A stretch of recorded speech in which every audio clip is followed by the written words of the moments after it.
Bismillahirrahmanirrahim. Alhamdulillahilladzi amarana bittaubati wal istighfar wa nahana 'anil ma'siyati wal israr. Ashhadu an la ilaha illallah wahdahu la syarika lahul ghaffar wa ashhadu anna sayyidana Muhammadan 'abduhu wa rasuluhul mukhtar. Allahumma salli wa sallim wa barik ala sayyidina wa maulana Muhammadin nuril anwar wa ala alihi wa ashabihi wa zurriyatihi al-athhar, amma ba'du. Yang kita hormati dan kita cintai para habaib dan para alim ulama, para muhibbin, hadirin hadirat rahimakumullah. Pertama-tama kita memanjatkan syukur kehadiran Allah Subhanahu wa ta'ala yang telah mengumpulkan kita bersama-sama di majelis yang penuh berkah dan rahmat ini. Salawat dan salam kita haturkan kepada junjungan kita Nabi besar Muhammad sallallahu alaihi wasallam dan kepada seluruh keluarga, para sahabat, zurriyat dan pengikut beliau. Para muhibbin rahimakumullah, at-targhibu fil istighfar wa taubati wa iyadatil marid. Ini adalah satu bab yang menggemarkan tentang istighfar, tobat, dan mailangi orang yang sakit. Jadi dalam bab ini ada dua, pertama istighfar dan tobat, yang kedua adalah menjinguk orang yang sedang garing. Qala Allah Ta'ala wastaghfirillah innallaha kana ghafurar rahimah. Allah Subhanahu wa ta'ala berfirman ditujukan kepada junjungan kita Rasulullah sallallahu alaihi wasallam, wahai Rasul, istighfarlah engkau kepada Allah. Sesungguhnya Allah Maha Pengampun lagi Maha Penyayang. Rasulullah sallallahu alaihi wasallam diperintahkan Allah untuk minta ampun, untuk istighfar. Padahal beliau sudah dijamin oleh Allah terhindar daripada dosa. Kenapa demikian? Beliau diperintah untuk minta ampun karena istighfar itu tujuannya adalah bukan hanya menghapus dosa. Istighfar itu manfaatnya, faidahnya bukan semata-mata untuk menghapus dosa, tetapi termasuk di dalam faidah manfaat istighfar itu adalah meninggikan derajat daripada orang yang beristighfar.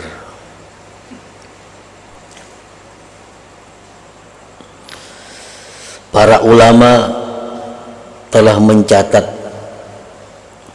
setidaknya ada 10 faidah istighfar. Yang pertama, takfiruz dzunub, menghapuskan dosa. Bagi orang-orang yang berdosa, dengan istighfar, dengan minta ampun kepada Allah, sebenar-benar minta ampun, dosanya dihapuskan. Yang kedua, taisirul rizki. Istighfar itu manfaatnya pula adalah memudahkan datangnya rezeki. Artinya rezeki itu kada dilapahi datangnya. Rezeki itu lancar datangnya, kada sandat, kada sulit mendapatkannya. Ada macam-macam cara Allah mendatangkan rezeki kepada hambanya.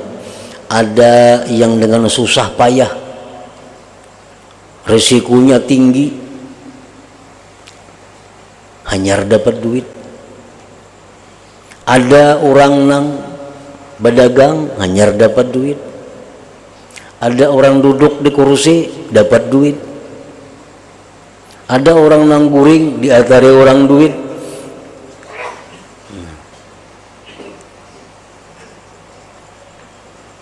Dengan istighfar ini Allah permudah datangnya rezeki kepada kita. Yang kedua, yang dimudahkan rezeki. Yang ketiga, idhabul humum wal gumum, dihilangkan duka cita, kesedihan, kerisauan. Baik risau yang telah lalu, risau yang sedang dihadapi, atau kerisauan yang akan dihadapi. Isuk tagihan sampai itu kerisauan yang akan dihadapi, maka kada denang pajang dibayarakan. Istighfar kepada Allah, maka kerisauan itu akan hilang. Perkara kawa kada kawa bayar itu lain masalahnya, duka cita ditarik oleh Allah. Idhabul humum wal gumum. Dalam keadaan ketakutan, takut lawan makhluk Allah, takut lawan binatang, takut lawan hantu, takut lawan jin. Nah, sedang ketakutan itu istighfar kepada Allah, itu akan menghilangkan ketakutan. Yang keempat, makhrajun an kulli dhiqin wa syiddah, jalan keluar dari tiap-tiap kesempitan, kesulitan. Masalah yang sulit dihadapi, baik perkara keluarga, perkara tetangga, perkara kawan, perkara macam-macam, masalah-masalah yang sulit kita hadapi, bawa istighfar, maka Allah akan memberikan jalan keluar yang baik.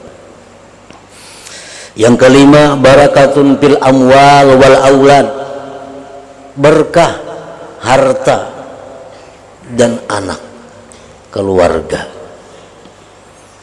Dengan istighfar Allah turunkan barakah, harta jadi beberkah, anak jadi anak nang beberkah. Yang keenam, wa husulul amal, dicapainya cita-cita. Orang yang banyak istighfar itu cita-citanya selalu dikabulkan oleh Allah. Yang ketujuh, as-salamat minal bala wal afat, orang yang istighfar itu diselamatkan Allah daripada bala dan bencana. Yang kedelapan, orang yang istighfar itu mahabbatullahi ta'ala, dapat kecintaan dari Allah. Yang kesembilan, istighfar itu taskilun lil qalbi, menggusok bagi hati, mengkilapkan bagi hati kita. Yang ke-10, raf'ud darajat, mengangkat derajat dengan istighfar.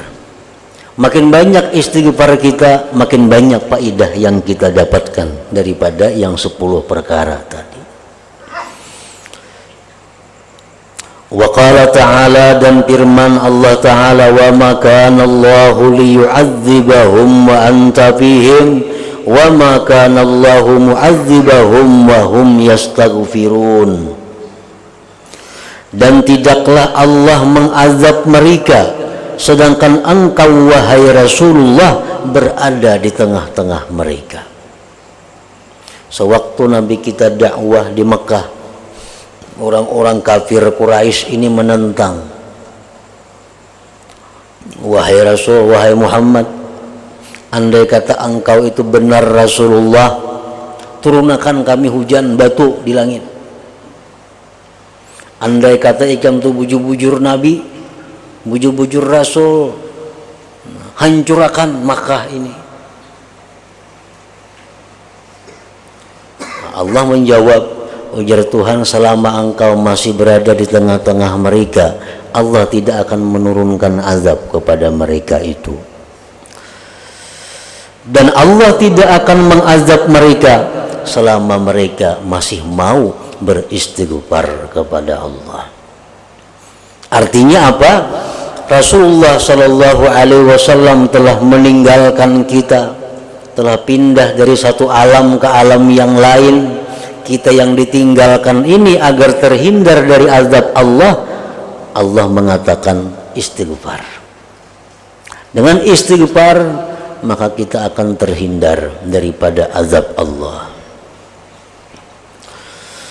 Wa qala ta'ala, ya ayyuhalladzina amanu tubu ilallahi taubatan nasuha. Hai orang-orang yang beriman, tobatlah kamu kepada Allah, tobat yang nasuha, tobat yang sebenar-benar tobat.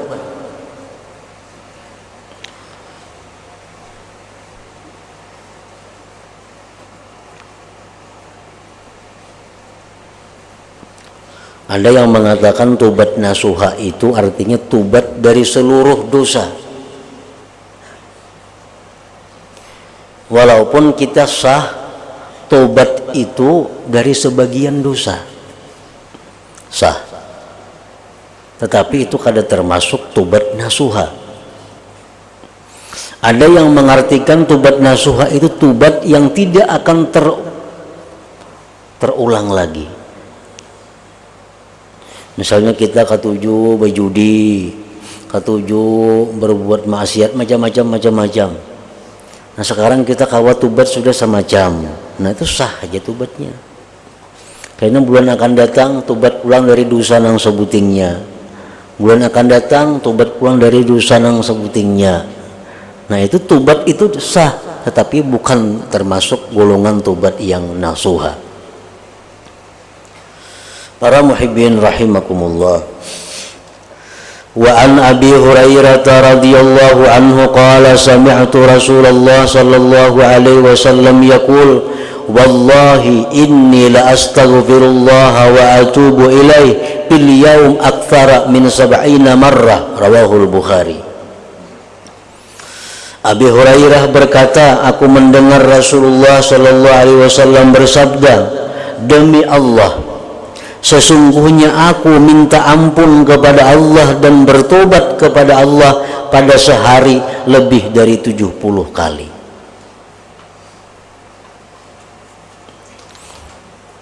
Nah, para muhibbin rahimakumullah, hadis ini memberikan faidah, petunjuk kepada kita bahwa istighfar itu mesti disertai tobat. Kalau istighfar semacam aja, tobatnya kadada, la yampa naf'an kamila, kada bermanfaat, manfaat nang sempurna. Nah, ini jar Nabi kita, innila astaghfirullah wa atubu ilaihi.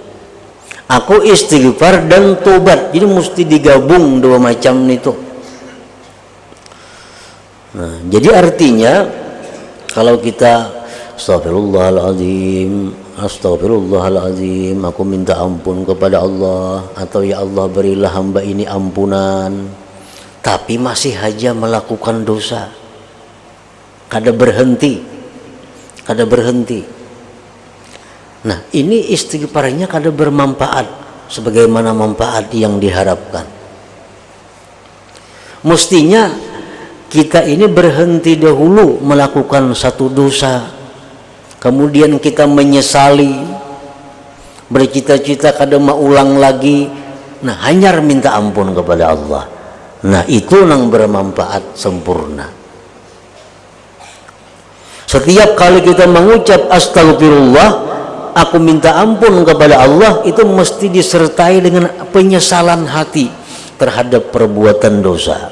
Mesti disertai dengan cita-cita kada akan mengulang dosa lagi, dan mesti berhenti daripada melakukan dosa. Umpamanya kita berutas amas laki-laki, kan kada boleh berutas amas. Nah, ini di tangan ini amas, lalu beristighfar, astagfirullahaladzim, astagfirullah, tapi amasnya ada di tangan dipakai nih. Nah, aku minta ampun kepada Allah, minta ampun, tapi dalam keadaan maksiatnya kada dihentikan. Nah, ini yang dikatakan oleh para ulama sufi istighfarul kadzabin, istighfar orang pendusta. Minta ampun tapi masih.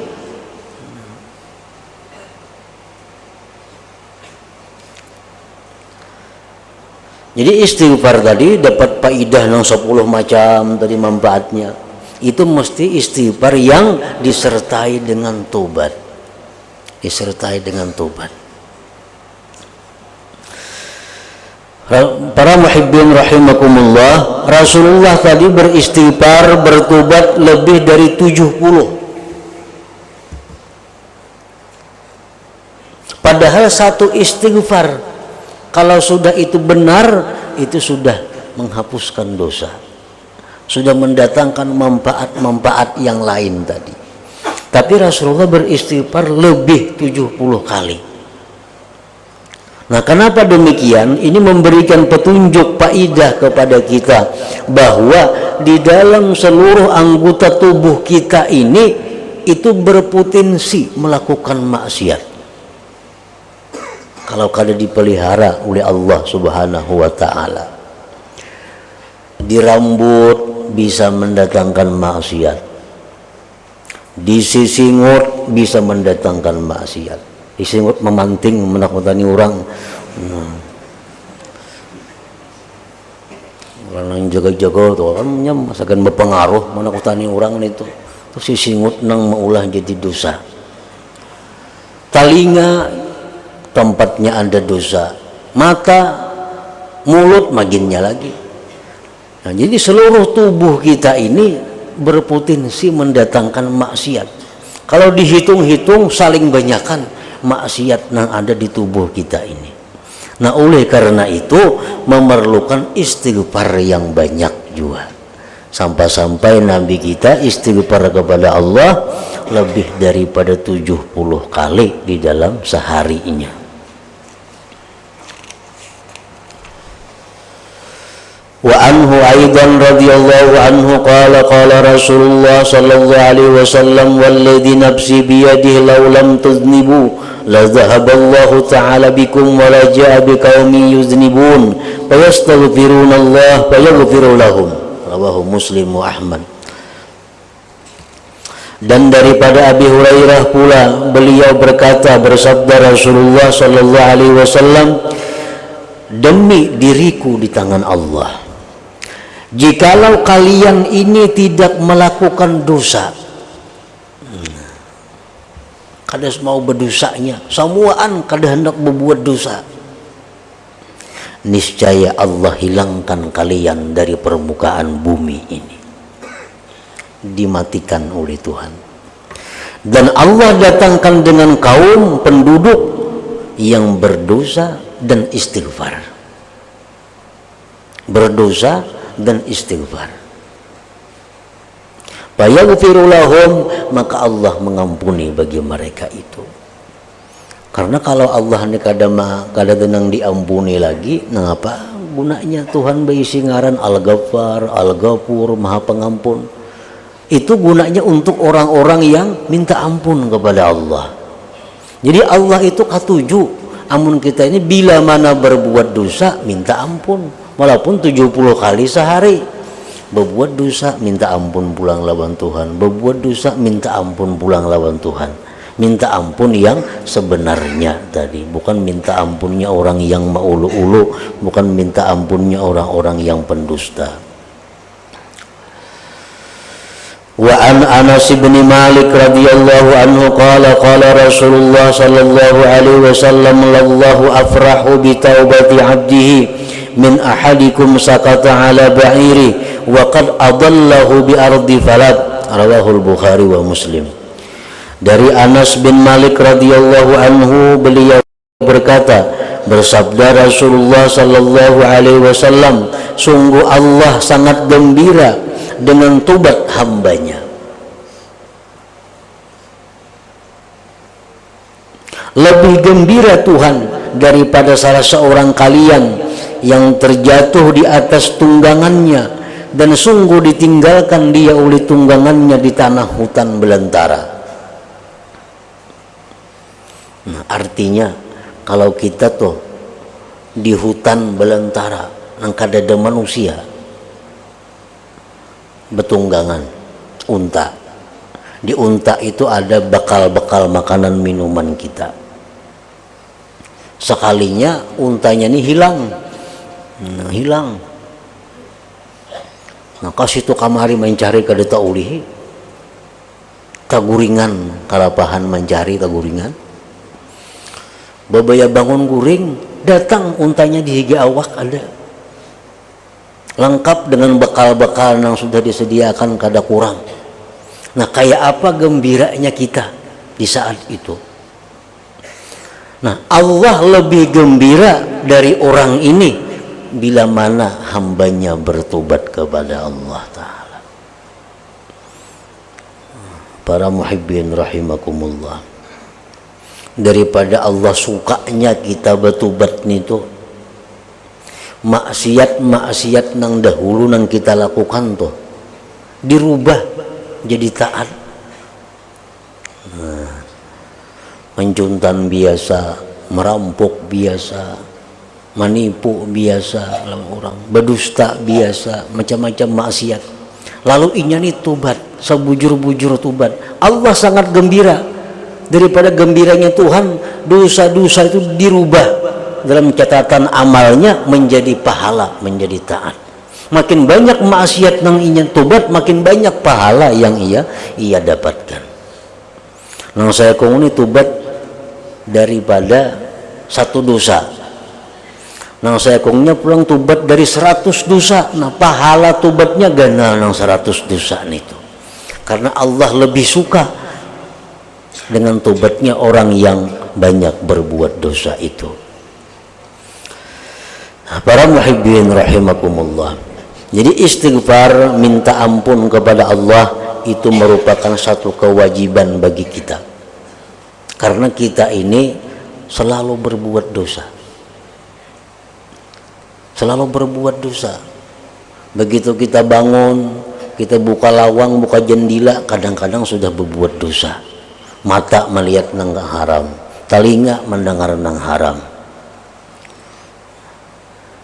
Jadi istighfar ini adalah, tobat ini satu kewajiban bagi kita yang dilakukan setiap hari.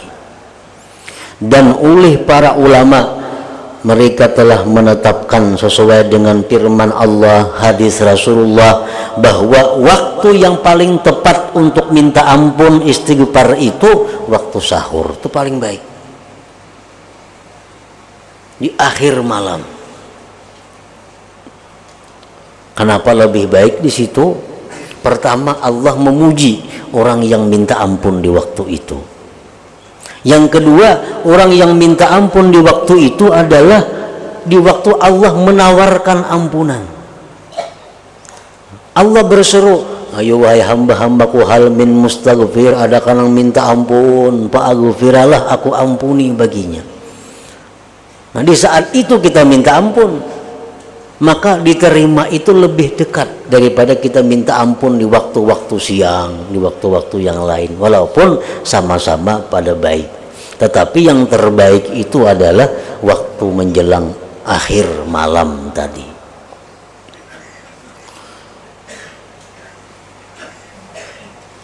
Dan istighfar yang dianggap baik oleh para ulama, seperti yang kita sebutkan dalam beberapa minggu yang lewat, ya Rabbi amartani fa'ata'tuka hadza sahar faghfirli. Nah itu istighfar yang khusus dibaca waktu sahur. Di waktu lain jangan dibaca itu, ada cucuk. Ya Rabbi amartani fa'ata'tuka, ya Tuhan engkau perintahkan aku, fa'ata'tuka aku taat kepada engkau. Wa hadza sahar, ini waktu sahur, faghfirli, maka ampunilah dosa-dosaku. Nah, amunnya ada hajat tambahi di situ. Misalnya faghfirli, ampuni aku ya Allah, waj'alni, jadikan aku min ibadikas salihin, umpamanya hamba engkau yang salih, atau napa tambahi lagi.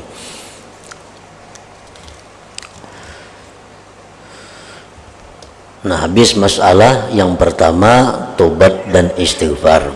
Wa anil Bara bin Azib radhiyallahu anhu qala amarana Rasulullah sallallahu alaihi wasallam, dari Bara bin Azib radhiyallahu anhu beliau berkata, telah memerintahkan kepada kami Rasulullah sallallahu alaihi wasallam bi'iyadatil marid, dengan mailangi orang garing. Mailangi orang yang sakit itu dianjurkan dalam agama, tetapi ada aturan-aturannya, ada cara-caranya. Nang bila kada tahu aturan cara-caranya itu, baik kada usah bailang kepada orang garing. Kenapa? Karena bisa maulah jadi kada baik, bisa membuat dosa. Jadi sebelum kita bailang ke orang garing, mesti tahu tata caranya. Oleh para ulama dijelaskan bahwa kalau kita bailang ke orang garing itu, pertama khifatul jalsah, jangan terlalu lawas. Jangan terlalu lawas. Yang kedua, wakilatus soal, jangan banyak tanya. Jangan tatakunan, jangan banyak sakit napa, apabila mulainya, kayak apa kisahnya. Orang sudah sakit macam-macam ditakuni pula. Jangan banyak tanya. Yang ketiga, wa izharir rikkah, menampakkan kelembutan kepada nang garing ini. Yang keempat, wa du'a bil afiyah, mendoakan dia agar afiat, sihat dan afiat. Nah, yang kelima, wa ghaddil basar anil aurat, menjaga mata daripada aurat. Karena garing kadang-kadang bini sidin nang maharagu, kadang-kadang anak sidin nang bebinian maharagu. Nah, kita nang bailang ini bertemuan lawan orang-orang nang kita kada boleh memandang auratnya. Bila adab-adabnya ini terpenuhi, maka bailang lawan orang garing itu mendatangkan rahmat kepada nang bailang dan nang diilanginya. Nah, bila kada macam itu, sebaliknya. Yang kedua, Nabi kita memerintahkan wattiba'il janaiz, mengikuti jenazah. Mengikuti jenazah ini pun ada aturannya. Antara lain aturannya mengikuti jenazah ini tarkul hadis, meninggalkan bepandiran. Meninggalkan bepandiran. Yang kedua, wa izharul khusyu', menampakkan kekhusyuan. Yang ketiga, zikrul maut, mengingat mati. Ini aku kena kayak itu juga. Yang keempat, al-masyu amamal jenazah, berjalan itu di depan jenazah, jangan di belakang jenazah. Ma'antar ke kubur atau ma'antar ke masjid untuk menyembayangakan. Nang mengiring jenazah ini berjalannya di depan jenazah, jangan di belakang jenazah. Nah, itu sunnah macam itu. Yang ketiga, wa tashmitil atis, Nabi kita memerintahkan mengucapkan yarhamukallah kepada orang yang bersin, yang mengucap alhamdulillah. Ujar Nabi kita, idza atasa ahadukum fahamidallah ta'ala fasammituh, fa illam yahmadillah fala tusammituh. Bila bersin salah seorang kamu, maka dia mengucap alhamdulillah, maka jawablah yarhamukallah. Amunnya kada ba alhamdulillah, jangan pakai yarhamukallah. Wahin pamannya inya, tapi kada alhamdulillah, beranaya-naya kita. Amun alhamdulillah, yarhamukallah. Yang keempat, wa ibraril muqsim, meluluskan orang yang bersumpah. Termasuk di sini contohnya orang bernazar. Aku bernazar hendak mengundang ikam ke sini umpamanya. Nah, ini kita sangat dianjurkan, bukan wajib, kada, sangat dianjurkan untuk mengabulkan hajatnya itu apabila orang ini pakai bersumpah. Tetapi perlu diingat, makruh kita memakai sumpah untuk minta-minta kepada orang. Amun kita wani melanggar nang makruh itu, orang pun jadi makruh, jadinya dia menolak permintaan itu. Karena memenuhi permintaan orang yang bersumpah atau nazar itu sangat dianjurkan di dalam agama kita. Bernazar, hendak ini lawan ikam umpamanya. Nah, kan itu. Lalu mau kada mau kita ini dituntut lebih kuat untuk mengabulkan hajatnya, karena orang ini sudah bernazar, sudah memakai sumpah ngarannya. Wa nasril mazlum, dan menolong yang dizalim. Orang yang teraniaya disuruh Nabi kita menolong, imma dengan perkataan, imma dengan tangan, sekurang-kurangnya dengan doa.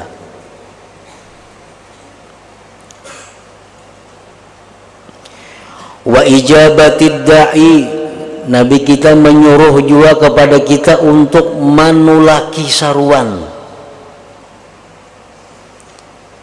menghadiri undangan. Itu pun disuruh Nabi kita menghadiri undangan itu nang sesuai dengan syarat-syaratnya.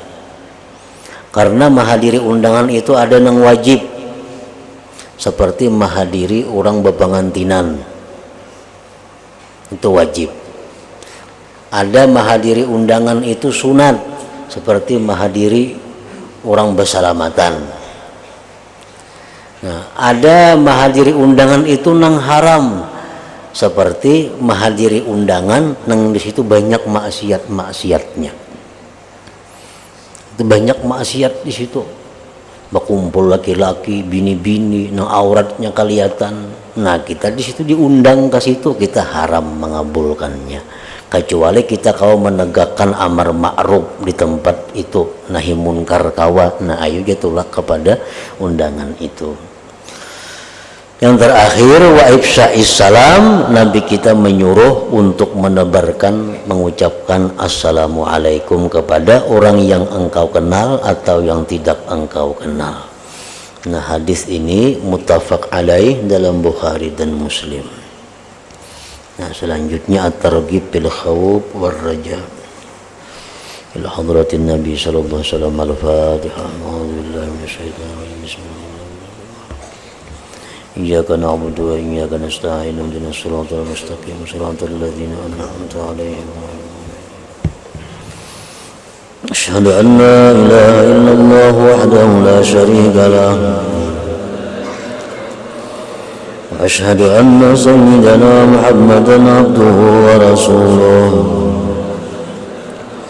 La ilaha illallah. Nastaghfirullah. La ilaha illallah. Nastaghfirullah. La ilaha illallah. Nastaghfirullah. La ilaha illallah. Wa natubu ilallah. La ilaha illallah. Muhammadur Rasulullah sallallahu alaihi wasallam. Wa ya ayyuhar rajul minhu syafa'atan sallu alaihi sallimu taslima. Allahumma salli wa sallim wa barik alaihi.